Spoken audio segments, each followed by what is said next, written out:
ناظرین،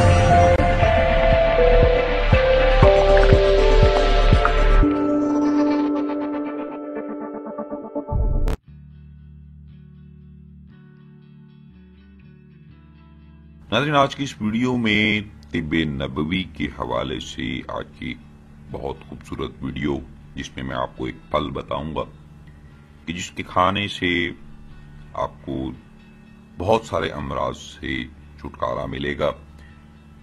باقاعدہ اس کے استعمال سے دل کے امراض اور پیچیدہ امراض ان کا حل موجود ہے۔ انسانی جسم میں توقیت کا باعث بننے والی بہت سی جڑی بوٹیوں اور پھلوں کا ذکر طب نبوی میں ملتا ہے۔ ان میں سے ایک پھل جو آج آپ کی خدمت میں پیش کرنے جا رہا ہوں، امید کروں گا تمام ویورز کو اچھا لگے گا۔ تو جن بھائیوں کو اچھا لگے، گزارش یہی ہے ویڈیو کو لائک شیئر زیادہ سے زیادہ کیجیے گا تاکہ دوسرے لوگوں تک بھی یہ نسخہ پہنچ جائے۔ تو طب نبوی میں بہت ساری احادیث بھی اس حوالے سے موجود ہیں، اس پھل کے حوالے سے، جس میں تو بہت ساری احادیث جن میں میں ان کا ذکر بھی چند ایک کا کروں گا۔ ان میں سے جو پھل ان میں بتایا گیا ہے وہ ہے بہی۔ اگر آپ ایک دانہ بہی کا کھا لیں تو آپ کے اندر ناقابل برداشت قوت باہ پیدا ہوگی۔ یہ دیکھنے میں کیسا ہے، اس کی تصاویر بھی میں نے لگا دی ہیں۔ آڑو جیسا نظر آتا ہے، سیب جیسا ہوتا ہے۔ اس کا ذکر چونکہ میں نے بتایا کافی بار احادیث شریف میں بھی آیا ہے، جس سے ثابت ہوتا ہے کہ بھئی انسانی صحت پہ کیسے پازیٹیو اثرات جو ہے وہ رکھتا ہے۔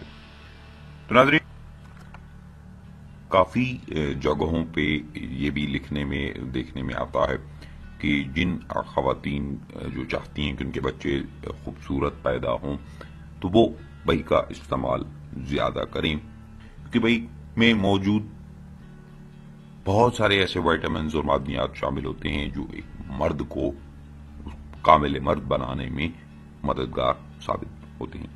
تو اگر بہی کو نہار منہ کھایا جائے تو انسان کو کئی بہت کم چانسز ہوتے ہیں کہ اس کو ہارٹ اٹیک ہوگا، بلکہ نہ ہونے کے برابر چانسز ہوتے ہیں۔ یعنی کہ بہی کا استعمال ہارٹ اٹیک کو بھی روکتا ہے اور دل کو توقیت بخشتا ہے، جس سے دل مضبوط ہو جاتا ہے۔ تو احادیث کا چونکہ ذکر آیا تو اس میں ابن ماجہ میں اپنی سنن میں حضرت طلحہ بن عبید اللہ سے روایت کی ہے۔ روایت یہ ہے کہ میں رسول اللہ صلی اللہ علیہ وسلم کی خدمت میں حاضر ہوا تو دیکھا کیا کہ آپ صلی اللہ علیہ وسلم کے ہاتھ میں ایک بہی تھی۔ مجھے دیکھ کر آپ نے فرمایا کہ آجا طلحہ اسے لے لو کہ یہ دل کو توقیت پہنچاتی ہے۔ اس حدیث کو نسائی نے دوسرے طریقے سے بیان کیا۔ طلحہ نے بیان کیا کہ میں خدمت نبوی میں صلی اللہ علیہ وسلم میں حاضر ہوا تو نبی صلی اللہ علیہ وسلم ایک جماعت کے ساتھ تشریف فرما، تو آپ کے ہاتھ میں ایک بہی تھی جسے آپ ہاتھ میں پکڑ کر الٹ پلٹ کر رہے تھے۔ میں ان کے پاس جا کر بیٹھ گیا۔ آپ صلی اللہ علیہ وسلم نے بہی میں ایک طرف بڑھائی اور کہا کہ اسے لے لو، یہ دل کو توقیت دیتی ہے، سانس کو خوشگوار کرتی ہے۔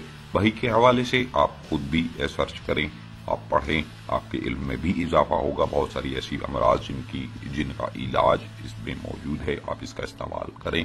روزمرہ زندگی میں اس کا موسم جو ہے کم و بیش آتا ہے، تو اس موسم میں جس موسم میں آئے اس موسم میں آپ اس کا زیادہ سے زیادہ استعمال کریں اور آپ اس سے فائدہ اٹھائیں۔ اسی طرح حاملہ عورتیں اس کا استعمال کریں، ان کی دل کی بیماریوں کو ٹھیک کرے گی، پیدا ہونے والے بچے کو جو ہے وہ خوبصورتی دے گی، چونکہ قدرت کا عطا کردہ بہت ہی خوبصورت پھل ہے۔ آپ اس کا استعمال کریں اور بہت سارے امراض سے بیک وقت آپ چھٹکارا پا سکتے ہیں۔